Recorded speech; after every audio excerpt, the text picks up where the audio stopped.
ஸ்ரீராம்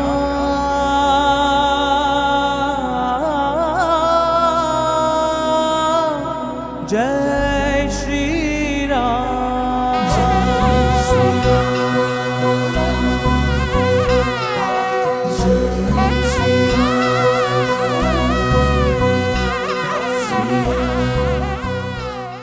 யார் தவறு செய்தாலும் மன்னிப்பதுதான் உயர்ந்த தன்மை.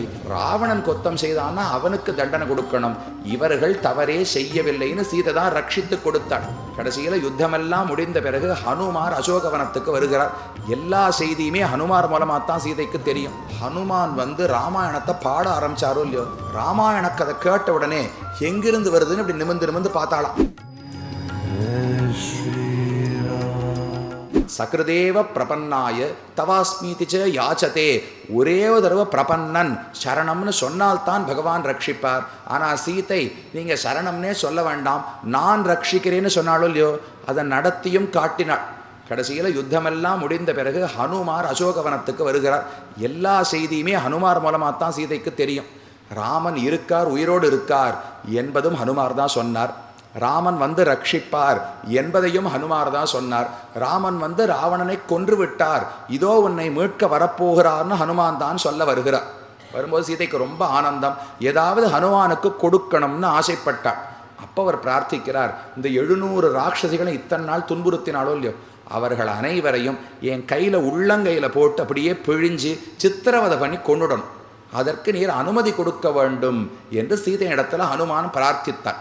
அப்போ சீதை சொல்லிட்டா, ஹனுமன் இதுவரைக்கும் பெரிய பிளவக சார்தூலன், பெரிய மந்திரி, சுக்ரீவனுக்கு மந்திரி, வாயுபுத்திரன் என்றெல்லாம் நினச்சிட்டு இருந்தேன். கடைசியில் குரங்கு நிரூபித்து விட்டீர், குரங்கு புத்தியத்தான் காண்பித்து விட்டீர். பாபானாம் வா சுபானாம் வா வதார்ஹானாம் பிளவங்கம. பிளவங்கமனா மரத்துக்கு மரம் திரியக்கூடிய குரங்கே. யார் தவறு செய்தாலும் மன்னிப்பதுதான் உயர்ந்த தன்மை. யார் தான் உலகத்தில் தவறு செய்யவில்லை? காரியம் கருணமாரியேன நகஸ்சின் ஆபராத்தியதி. ராட்சதிகள் என்ன செய்வார்கள்? ராவணன் ஏவினா என்ன துன்பப்படுத்தினா, நாளைக்கே விபீஷணன் ஆணையிட்டால் என்னை குளிப்பாட்டி அலங்காரம் பண்ணி எல்லா பணிவிடைகளும் இவர்களே செய்வார்கள். அப்போ இவர்களை தவறு சொல்லி குத்தமே கிடையாது. ராவணன் கொத்தம் செய்தான்னா அவனுக்கு தண்டனை கொடுக்கணும். இவர்கள் தவறே செய்யவில்லைன்னு சீதை தான் ரட்சித்து கொடுத்தாள். அப்போ சரணாகதியே பண்ண வேண்டாம், அவர்களையும் சீதை ரட்சிப்பாள். இது ஜீவாத்மாவுக்கு தான் சரணமாக இருப்பது. கடைசியாக ராவணனையும் திருத்துவதற்கு சீதை முயன்றாள். அவளுடைய பேச்சினுடைய மிக உயர்ந்த நிலை எதுன்னு பார்த்தால், தனக்கு ஒருத்தன் அபராதம் செய்திருக்கிறான். ராமனிடத்திலிருந்து பிரித்து அசோகவனத்தில் வைத்த பாபியான ராவணன், அந்த ராவணனும் நற்கதி அடைய வேண்டும்னு சீதை ஆசைப்பட்டாள். ராவணன் இதெல்லாம் விடியற்காலே நடக்கிறது. ஹனுமான் மரத்துக்கு மேலே அமர்ந்திருக்கிறார். கீழே என்ன நடக்கிறதுன்னு பார்த்துட்டே இருக்கார். திருஜட்ட வரா, சொப்னத்தை சொல்கிறா, ராட்சசிகள் பயந்தார்கள். சீதை நான் சரணமாக இருக்கிறேன்னு சொன்னால் ஒரு பக்கம் நடக்கிறது. ராவணன் வருகிறார். சீதையின் இடத்துல உனக்கு இந்த செல்வம் தரேன், அதை செல்லேன், வைரம் வைடூரியம், மண்டோதரியே உனக்கு பணிப்பெண்ணாக இருப்பாள், மற்ற ராணிகள் அனைவரும் உனக்கு தாசிகளாக இருப்பார்கள், நீ என் கல்யாணம் செய்து கொள் என்று ராவணன் பிரலோபனம் என்னமோ செல்வங்களை எல்லாம் காட்டி சக்தியெல்லாம் காட்டி அவளை கவர்ந்து விட வேண்டும்னு பார்த்தான். சீதைக்கோ அவன் கிட்டக வரதை பார்த்தாலே உடம்பெல்லாம் கூசுறது. ஏற்கனவே அவளை தொட்டு தூக்கின்னு வந்தானோ இல்லையோ, அப்பவே அவளுக்கு வெட்கம். தலை குனிஞ்சவள் தலையே நிமிரலையாம். எப்போ தலை நிமிர்ந்தாள்னால் ஹனுமான் ராமாயணத்தை பாட ஆரம்பிச்சாரோ இல்லையோ, பாட ஆரம்பித்த உடனே எங்கிருந்து சப்தம் வருதுன்னு தெரியல. சா திரிய கூர்துவம் அதஸ்தாச்சன்னு வால்மீகி தெரிவிக்கிறார். இதுவரைக்கும் ராவணன் எப்போ தொட்டு தூக்கினானோ, கம்பராமாயணத்தின்படிக்கு ராவணன் தொட்டு தூக்கவில்லை, அப்படியே பூமியோடு தூக்கினார். வால்மீகி ராமாயணத்தை அவளை எடுத்துண்டு தான் ராவணன் பறந்து வருகிறார். அப்போ அவன் கை பட்டதிலிருந்து சீதைக்கு உடம்புல வெட்கம் கூச்சம். அதனால் தலையே நிமிரலையும் இப்படியே பார்த்துட்டு இருப்பாளாம்.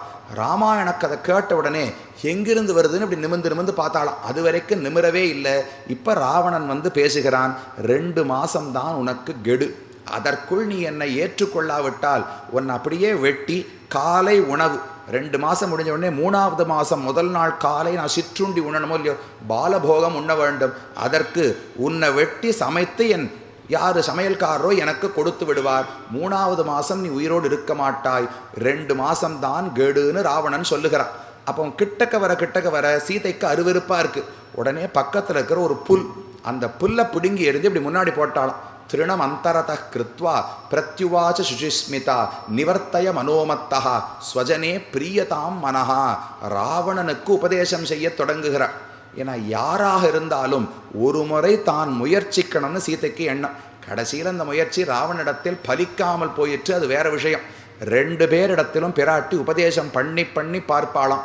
பகவானிடத்தில் உபதேசம் பண்ணி பார்ப்பா.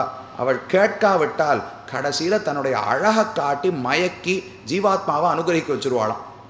ஜீவாத்மாவுக்கு எவ்வளவோ உபதேசம் பண்ணி பார்ப்பாளாம். அவன் கேட்கவில்லை என்றால் அழகு அவர்கிட்ட பயன்படாது, அனுகிரகம் பண்ணி மாற்றி பகவானிட சரணமடைய வைத்துருவாளாம். 2 பேருக்கும் முதல்ல பொதுவான அஸ்திரம் உபதேசம். உபதேசம் பயன் பெறாவிட்டால் பகவானுக்கு அழகு, ஜீவாத்மாவுக்கு அனுகிரகம். இதை வைத்து திருத்தி விடுகிறாளாம். ஆனால் யாருக்கோ பண்ண மாட்டான். தான் பண்ண உபதேசத்தில் கொஞ்சமாவது மனசு மாறணுமோ இல்லையோ. ராவணன் எந்த உபதேசத்தையும் ஏற்றுக்கொள்ளவில்லை. அதனால் கிட்டக வந்த உடனே ஒரு புல்லை எடுத்து நடுவில் போட்டாள். திருணம் அந்தரதः கிருத்வா. அவன் கிட்டக வரதை தடுக்கணுமோ இல்லையோ. தனக்கும் அவனுக்கும் நடுவில் ஒரு இடைவெளி வேண்டும். அதற்காக அந்த புல்லை பிடுங்கி போட்டாளாம். இந்த புல்லை பிடுங்கி போட்டதற்கு பெரியவாச்சான் பிள்ளை 27 அர்த்தங்கள் சொல்றார். மேலும் இது போன்ற சிறப்பான நிகழ்ச்சிகளை காண இப்போவே லைக் பண்ணுங்க, ஷேர் பண்ணுங்க, மறக்காம சப்ஸ்கிரைப் பண்ணுங்க.